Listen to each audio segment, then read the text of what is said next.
He lied to us all when he said that this was going to be an open competition, a four-man open competition when it comes to the QB situation up there in Cleveland, in which, from the looks of it, all we've seen it be was a three-man race.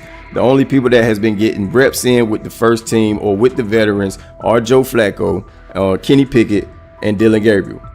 We've never seen my boy Shedeur Sanders get a chance to get in. Even with him doing the things that he has been doing up there, he has yet to get in with the... Shedeur Sanders was caught off guard by Coach Kevin Stefanski's recent remarks, which have sparked talk of bringing in another starting quarterback. Commentators are debating whether Stefanski's comments reflect eroding confidence in Sanders or a brief lapse in judgment, but the rookie now faces intensified scrutiny over his role. The Browns, we got an analyst that says that Shedeur Sanders should have some kind of a ban?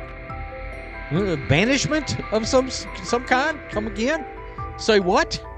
For what? And we've got, this would be more troubling. If I'm a Browns fan, and this is where we're going to start, potential dissension in the ranks of the front office and the coach. And over what? Quarterback. When a program's headline quarterback suddenly becomes the subject of sideline murmurs and quiet searches for replacements, the situation is unmistakable. It's a breach of trust. Shedeur Sanders, the passer who put Colorado back in national conversations with his production and profile, has just received a clear message that his job security is in question. Coach Kevin, the assistant previously considered to be in Sanders' corner, made remarks that ignited speculation about changing quarterbacks. Fans, analysts, and even Deion Sanders are now reassessing the team's unity and its true plan for the position. The comment was no accident. It was a deliberate signal that the staff may soon elevate a backup. For perspective, Shedeur Sanders did not step into ideal conditions last season. He was sacked so often that Colorado could have dedicated a locker to every opposing edge rusher who reached him. Could I possibly go to bat for Kevin Stefanski as a great head coach? No, I couldn't. Could you go at bat against him, saying he's a horrible head coach? No, I can't. I think that's why we fall in the middle. I think that's why in a lot of these discussions, and that's why a lot of the rankings, you see him right now in that 15 to 20 range, somewhere in that middle pack of NFL head coaches. I've said earlier, Kevin Stefanski has already been given more head coaches than any coach I've ever seen in Cleveland. Starting with the decision to move on from Baker and him clearly still having another level to get to in Tampa. Last season, Shedeur Sanders often had to operate behind an offensive line that provided minimal protection, yet he still delivered precise throws and critical drives. At times, he seemed to be carrying a struggling roster almost on his own. Despite the constant pressure, he never complained, never threatened to transfer, and never acted entitled. He remained with Colorado because he trusted the program, trusted his father, and believed in the team's larger mission. That loyalty is why Coach Kevin Stefanski's recent statement that the quarterback competition is wide open struck so sharply. The remark implies that Sanders' starting role is insecure, as though the player who absorbed countless hits while holding the offense together is simply another name competing with walk-ons and first-year athletes who are still learning the cadence. This goes beyond ordinary coach language about fostering competition. It introduces genuine uncertainty about the staff's confidence in Sanders and invites speculation that Colorado is actively assessing outside options through the transfer portal. By characterizing the position as vacant, Stefanski has planted seeds of doubt that could quickly evolve into rumors and undermine the stability of the locker room. I'm sorry, but when it comes to quarterback, I'm going to defer to my head coach, generally speaking, especially one with Stefanski's track record and how he's viewed across the league. So this is interesting because it tells you Kevin Stefanski's not a Shedeur Sanders guy. And it also tells us who made these picks. Exactly. The Cleveland Browns made a rather awkward decision in the NFL draft, opting to take quarterback Dylan Gabriel in the third round, well before he was expected to fly off the board. Then 2 rounds later, the Browns took fellow quarterback Shedeur Sanders. So what exactly is going on? Discussion has begun about whether Colorado is actively evaluating another quarterback and preparing for life after Shedeur Sanders. Analysts are debating whether Coach Kevin's move is calculated strategy or a misstep that jeopardizes team stability. Sanders remains a top NFL prospect, Deion Sanders' son, and the program's public face. His highlights dominate social media and his jerseys outsell the team's victories. Yet he is once again being asked to reaffirm his position. The issue is more than routine roster management. it intersects with the family dynamics that shape the program. By portraying the quarterback job as open, Coach Kevin signals to both Shedeur and Dion that the staff is willing to move on despite Sanders' stature. For Shedeur, sitting through film sessions while hearing talk of potential replacements adds an unwelcome layer of uncertainty to an otherwise proven resume.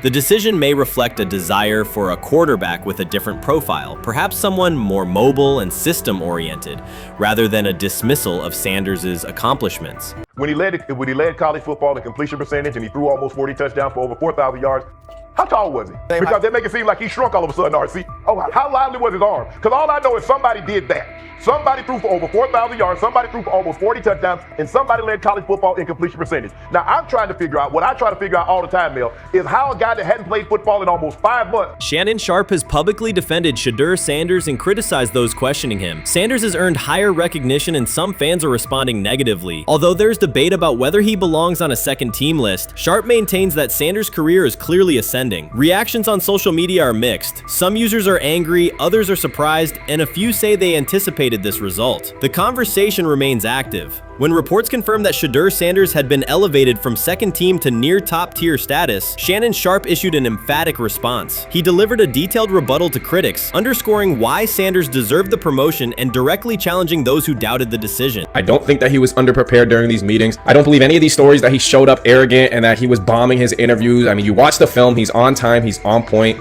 You watch his interviews, he answers like a 10-year NFL veteran. Like, he's clearly dominating OTAs. It's every single day there's a new report of how well he's doing for the Browns in OTAs. And I mean, you can say what you want, it's just OTAs. Okay, if that's your new narrative, then he's doing exactly what he needs to be doing. He's on point, he's on time, he's getting the respect of his teammates, and he's making plays. So we're gonna see years down the line, something's gonna come out that I don't know what exactly it was, but something will come out. Critics have been waiting for an opportunity to dismiss Sanders. They labeled him overrated, accused him of benefiting from nepotism, and claimed his profile came only from his last name and polished image. Within their own echo chamber, they cited every game in which he fell short of huge passing numbers as validation of their doubts. Since Sanders has begun receiving formal recognition, criticism has escalated. A wave of self-appointed analysts is dissecting his throwing mechanics and team role, and many online commentators now argue that his promotion reflects deeper problems within the sport. Shannon Sharpe rejected each criticism directed at Shedeur Sanders. During the broadcast, he turned a routine segment into a detailed examination, acting as presenter, interrogator, and fact-checker. Sharpe walked viewers through game film, season statistics, and scouting reports to show why Sanders merited his recent promotion. Whenever a panelist claimed Sanders had not earned the role, Sharpe countered with completion percentages, efficiency ratings under pressure, and documented late-game drives that changed outcomes. He stressed that the backlash was driven less by on-field evidence and more by reluctance to revise earlier opinions. Sharpe argued that critics were upset not because Sanders lacked qualifications, but because his progress contradicted their initial narrative. By the end of the discussion, Sharpe had moved past simple defense and reframed Sanders as a clear example of performance-based advancement, demonstrating that early predictions can be wrong. Never heard of no Dylan Gabriel or Tyler Shock. What the hell is that? So how is Shedeur Sanders going behind them? I'll tell you how. Collusion. 4 different times they passed on him. How the hell does that happen? 4 rounds. It doesn't happen to a quarterback. We've never seen anything like this before. Shedeur Sanders with the watch. Shedeur Sanders with his bravado. Shedeur Sanders with this supposed arrogance or whatever. Shedeur Sanders' advancement did not happen by chance. While detractors questioned his resume online, he continued to prepare, attend every practice, and deliver accurate throws under pressure. The contrast between his output and the complaints directed at him has been stark. Some critics even argued the selection committee was, quote, biased toward performance, as if rewarding strong play were improper. Rumors quickly followed. Certain commentators speculated that a public relations push from the Sanders family must have influenced voters, suggesting everything from coordinated media strategies to alleged favors for coaches. None of these theories addresses the basic point. Sanders earned his promotion through consistent production, poise in the pocket, precise ball placement, and efficient decision-making. Shannon Sharpe highlighted these facts during his response. He noted that Sanders' performance performance metrics justify the recognition and emphasize that resistance to the move stems more from prior prejudice than from substantive evaluation. For Sharpe, the goal was clear: present the data, challenge unfounded claims, and correct the narrative. The discussion, therefore, became a broader statement about acknowledging merit and abandoning outdated assumption. Colin Cowherd defend college basketball coaches who have gotten a DUI, come to their defense and say they didn't need to be fired, that they deserve a second chance. But Shedeur Sanders drives 40 miles over the speed limit, gets a one-on-one ticket, and Colin Cowherd comes on his show today and says he's out on Shedeur Sanders. He's seen enough. He can't support him anymore. He can't be in the Shedeur Sanders camp because of the speeding ticket. Shannon Sharpe addressed commentators who portray constant doubt as expertise. Those who discount strong performances with "we'll see," but declare bust after a single mistake. He noted their belief that progress only counts if an athlete visibly struggles. Sharpe's response was methodical rather than emotional. He presented evidence, cited statistics, and calmly refuted each claim. Following his remarks, several critics began revising or deleting earlier posts, recasting themselves as longtime supporters of Shedeur Sanders despite having questioned him for months. Sharpe insists on accountability, naming specific individuals and dates while requesting public acknowledgement of prior errors. He argues that analysts cannot spend months undermining a player's potential and then quietly adopt a supportive stance once the athlete succeeds. These are serious, big-time, top-of-the-line playmakers that they have. If you can go 45 to 42 in the fourth quarter because your quarterback set the school record with 510 yards passing. He was flawless. Shedeur is big time. I didn't know for sure, will it translate to the next level of competition? Yes, it might translate to the next level of competition as he can play. Critics who once claimed Shedeur Sanders was unprepared now hesitate to acknowledge their mistake. They resist retracting earlier comments and struggle to accept that an athlete can succeed without their approval. Sanders continues to share practice clips and game highlights without engaging the debate, while Shannon Sharpe documents every dismissive remark, ready to revisit them on national television. The disapproval did not slow Sanders. It underscored his progress and exposed the gap between perception and performance. As a result, the conversation has shifted. Analysts who doubted him now describe him as undervalued and publish detailed evaluations of his mechanics and game management, suggesting long-standing familiarity with his career. In a matter of weeks, critics have recast themselves as advocates, demonstrating how quickly opinion can change when consistent results leave little room for doubt. Shannon Sharpe signaled that his commentary is not over. He considers Sanders' advancement a positive outcome for every athlete who has been overlooked or criticized for having confidence. Sharpe stressed that analysts do not have the authority to determine who deserves recognition based on personal preference. The reaction to Sanders' promotion, he argued, revealed how quickly opinions can shift once results are undeniable. Sharpe pointed out that many vocal critics became quiet when confronted with objective performance data. This exchange, Sharpe insisted, reached beyond defending a single quarterback. It challenged the practice of dismissing achievements that do not fit familiar narratives. He reminded viewers that success does not require external approval and that consistent talent will surface despite online commentary intended to minimize it. While critics reconsider their positions, Sharpe remains steady, assigning credit to the athlete and allowing the scoreboard to confirm the argument.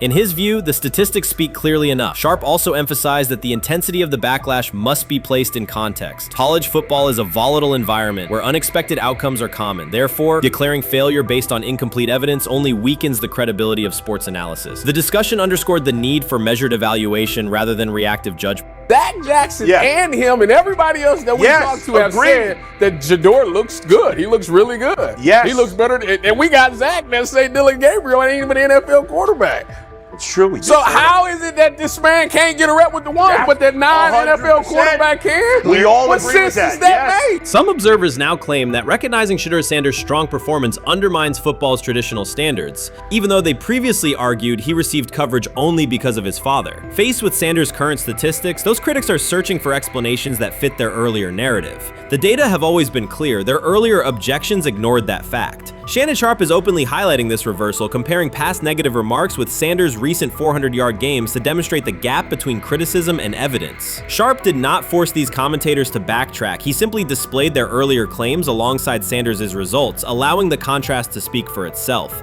I view things as I got time. I got time to be able to grow and mature, and be able to understand the ins and outs of the defenses and be able to get the good insight from the vets in the room. So I look at it as, a plus. And whenever, it's time for me to play them. Shedeur Sanders rolled into Brown's camp and instantly made the whole practice feel like a recess pickup game. NFL vets suddenly looked like they'd forgotten the playbook and were just trying to keep up. With that being said, I see some balls coming out of Shedeur Sanders at that camp, and I'm like, kind of looks like a guy. Yeah, I'm ready. He can sling it. Ready to. I see him, some of the veterans, how they talk to him, mic'd up, see what he's doing in the community. Yep. Talking about Njoku there? Njoku, Mike Napier. Once you see, different little interactions and things like that, I know he has the talent. We'll see. It'll be a competition that usually brings the best out of guys, especially young guys. So I'm interested to see how that quarterback situation. Right after Shedeur Sanders tightened his cleats and the Browns settled in for what they figured was a routine camp day, the whole vibe tilted sideways. No blazing comet, no UFO touching down at midfield, just a swagger-charged quarterback striding in like he'd crashed the wrong league and thought, yeah, I'll stick around and run this show. The Browns had no clue what storm was rolling in. You'd expect an NFL team to do a quick scout, maybe pull up a highlight reel or two, but nope.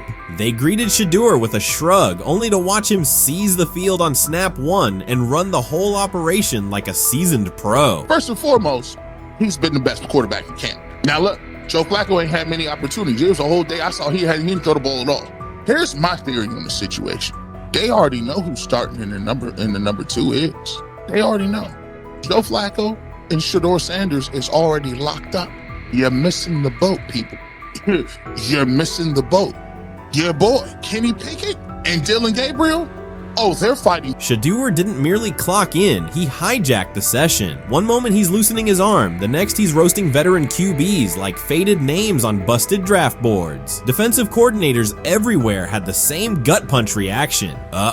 His pocket poise, straight disrespectful. His timing, psychic, and every pass left his hand like it was laser guided to its mark. While Shedeur Sanders was slicing up routes, the Browns secondary looked less like an NFL backfield and more like a gaggle of dads sprinting through a Saturday fun run. Big on enthusiasm, short on closing speed. Coaches fought the urge to slam the emergency horn. Players traded wide-eyed, "Are we serious?" stares, and someone even double-checked that a hidden camera crew wasn't about to pop out of the tunnel. But nope, this was pure Shedeur. Half cold-blooded surgeon, half highlight factory. He wasn't dropping a casual "I'm here," he was crafting a masterclass. From the first rep, the tempo changed. Shedeur Sanders accepted the snap with steady footwork, diagnosed the Browns' single high shell, and delivered a tight window seam route that forced the free safety to recover late. Throughout the period, he manipulated leverage with quick shoulder fakes, moved through full field progressions, and released on time from a balanced base, consistently putting the ball on his receiver's upfield shoulder. Cleveland's coverage struggled on multiple fronts. Safeties hesitated between deep half responsibilities and underneath support, creating voids at 15 to 20 yards. Cornerbacks and off-man were caught in trail position when Sanders used rhythm throws on 3-step drops, while those who tried press technique had their inside hand neutralized by his receivers' outside releases. Linebackers widened to match shallow crossers, leaving the middle hook unguarded for pivot routes and option digs. One corner attempted a line of scrimmage jam. Sanders immediately adjusted the route to a back shoulder fade, releasing the ball before the break and rendering the press ineffective. Over the session, he showcased pocket discipline, reclimbing to maintain throwing lanes rather than drifting, and finished with a series of anticipatory throws against cover 2 cloud, fitting vertical outs between the flat and deep half defenders. Sanders' combination of rapid post-snap processing, precise ball placement, and pocket efficiency exposed coverage mismatches at every level and highlighted communication gaps in the Browns secondary. By mid-session, the Browns defensive staff clearly recognized their calls were outmatched. Every adjustment, a roll to cover 6, a simulated pressure, a late rotate to 2 high, was neutralized once Shedeur Sanders confirmed the post-snap picture. Routes that had taken weeks to script were beaten by timing and location. Comeback set at 12 yards broke open before the corner's transition. Slot seam outs dotted the void between the flat and deep half defender, and boundary receivers beat press with quick hand techniques, receiving retrieving the ball before the trail man could recover. Sanders' command was methodical. He used cadence to freeze plug blitzes, re-ID'd the mic when linebackers sugared the A-gaps, and maintained a firm base so he could reset and fire without resetting his feet. His receivers benefited from that rhythm. Top of the stem, eyes back. Ball delivered on their upfield shoulder, allowing immediate transition to YAC. The Browns front tried a late stunt to compress the pocket. Sanders climbed 2 steps, re-spotted the shallow crosser, and delivered in stride, turning a potential sack into a 20-yard gain. What stood out most was how little ramp-up Sanders needed. From his first series, he processed full field concepts at tempo, cycling through progression reads without hitching. The poise under interior pressure, consistency in ball placement, and ability to manipulate zone defenders left the Browns' coordinated disguise packages ineffective and forced them into static coverage by the end of the period.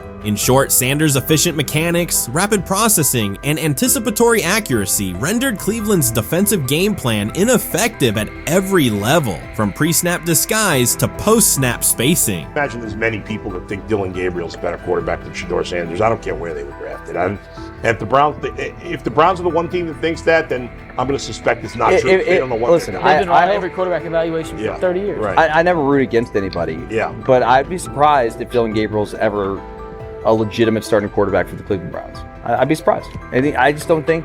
Well, then it is a wasted pick because you took him in the top 100. Yeah, but potentially. Yeah.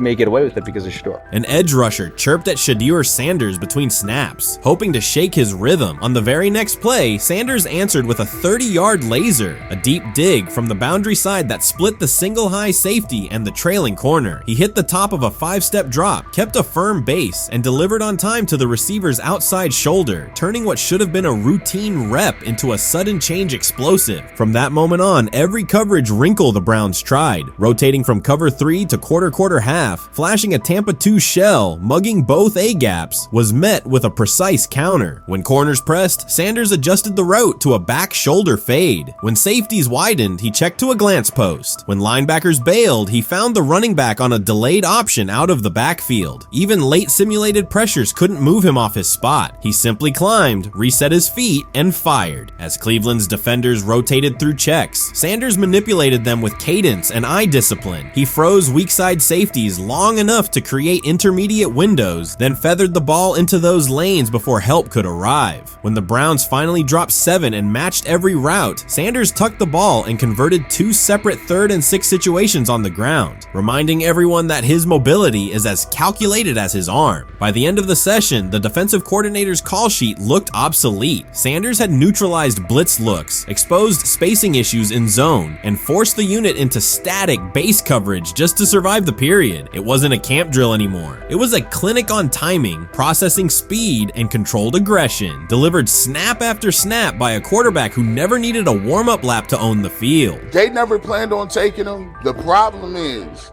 like Ocho Cinco said, you got somebody that has endeared himself to the locker room. And guess what? The difference between him and Tim Tebow, the biggest one, is he can play. He can throw the ball. Tim Tebow running around being an H-back, he can throw the ball.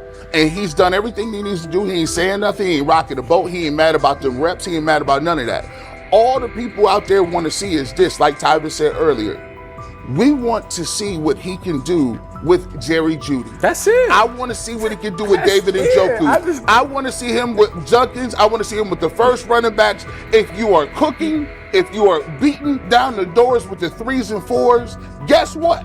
You deserve more. From the first team period on, Cleveland's secondary looked a step slow. A deep 3rd safety hesitated on a post-snap rotation, leaving Shedeur Sanders free to climb the pocket and fire a 22-yard out that arrived before the defender could plant and drive. The supporting cast around him, players fighting for roster spots, not Pro Bowl invites, benefited from his command. Sanders used tempo to control the defensive front, altered protections at the line, and located throwing lanes so quickly that one receiver didn't register the catch until he crossed the goal line. As the Browns tried new personnel groups, coverage busts multiplied. Starters slipped out for hamstring stretches while rookies rotated in, only to find the ball arriving on their blind side before they'd completed a midpoint squeeze. On a later 3rd and long, Cleveland finally closed the interior rush lanes, compressing the pocket with 3 defenders. Sanders pivoted through the traffic, stepped into a narrow escape window, and without resetting his shoulders, whipped a no-look pass to the boundary curl for a fresh set of downs. The throw turned a potential sack into an explosive play and left the coaching staff scrambling for answers. The people who are fascinated by Shedeur for whatever reason, whether it's his play, I guess last year was kind of fun. If you're just like a guy who grew up like loving Deion Sanders and passed that love on down to your kids, I can see why you're like that. The one thing I will give them is you're looking at this quarterback room. If you're a fan of Shedeur and say, why can't he go beat Dillon Gabriel or Joe Flacco or Kenny Pickett?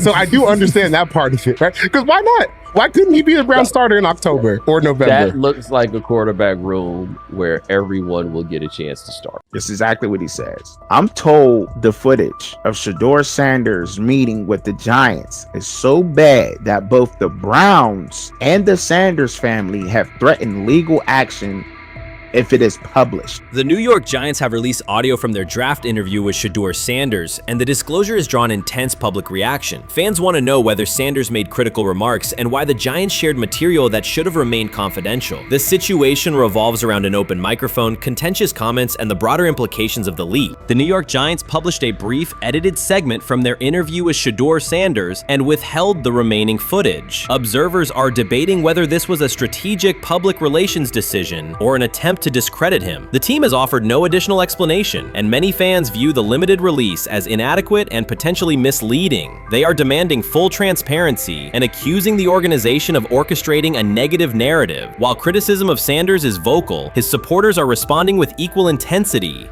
There was another team that he sat down with. What do you mean it didn't go well after that? So, he was pissed that they did that to him. They did that to him. He counter-confronted the them. same thing they do to every other quarterback prospect. They did that to him. They slide in a mistake to see if you catch it. Right. And so because you're the quarterback. But he didn't take it as a correction. He took it as like he got pissed off. Yeah, and it's like so here's another one. So another one was, he throws a bad interception, and it was a deep throw early in the game, and he comes back and they go in the meeting, they show the interception. The Giants have released only a brief excerpt of the interview and are refusing to share the rest. Their decision has drawn criticism across TikTok, X, and Facebook, where many see it as a poorly handled public relations move. Fans are calling for the full recording to be published so the situation can be judged in its entirety. The GM is on film that the son, they asked the son last draft, who you think I should pick? His son you need to get the Jaden Daniels, big. This is what his son, it's on tape. You should go Jaden Daniels. He laughing at his son. And all right, cool, get Jaden Daniels. I don't even know how that tape got out. I wouldn't have let the get out. Shedeur Sanders appears unfazed by the situation. Although the Giants suggested he was more hype than substance, their handling of the interview has instead elevated his visibility. Analysts across major sports outlets are now discussing him more than before, keeping his name prominent in the news cycle. New York Giants, where these tapes at? You hear me? Because if Shedeur Sanders was so unprofessional, y'all would have leaked the tapes for the whole world could see, right? Cause understand, it's a lot of he say, she say. But one thing I do know, as a young black man growing up in this world, being straightforward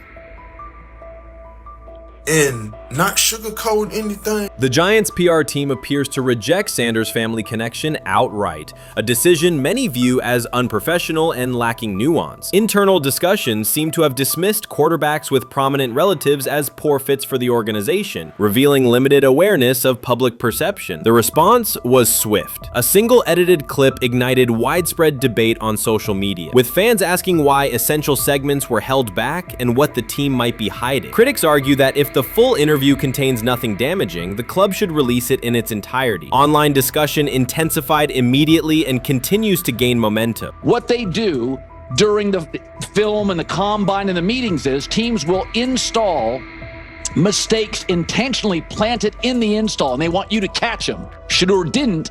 And when a coach called him out, once again, it didn't sit well. It's like, bro, there's not many teams needing quarterbacks, especially since Pittsburgh appears to have a deal with Aaron Rodgers and Tennessee's getting Kale Moore. The Giants' decision to withhold the full interview has produced an unintended result. Instead of diminishing interest in Shedeur Sanders, it has intensified it.